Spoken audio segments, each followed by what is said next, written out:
Your paycheck funds stock buybacks. Your low pay funds big profits for corporations. And what happens to all those profits? Well, stock buybacks is one tool that corporations use. And you never heard of a stock buyback? Well, here's the definition. A stock buyback occurs when a company uses its own financial resources, its profits, to buy its own shares on the market. The reduction in the number of shares outstanding in the market produces a rise in the price of the remaining shares.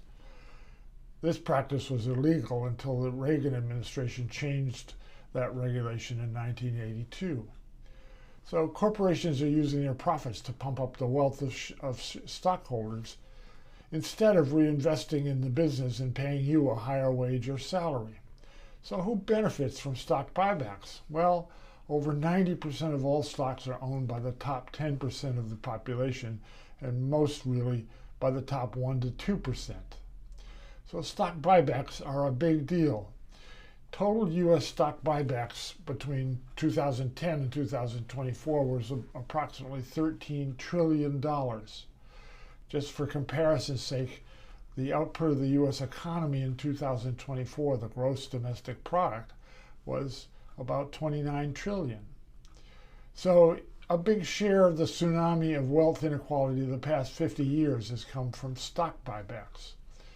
In 1980, the bottom 50% of the population owned 2% of the wealth. In 2024, they own 3%, about 3.6 trillion. The story's a bit different at the top. In 1980, the top 1% owned 22% of wealth. In 2024, it ballooned to 33%, or 59 trillion. So you can see the bottom 50% at 3.6 trillion and the top 1% at 60 trillion.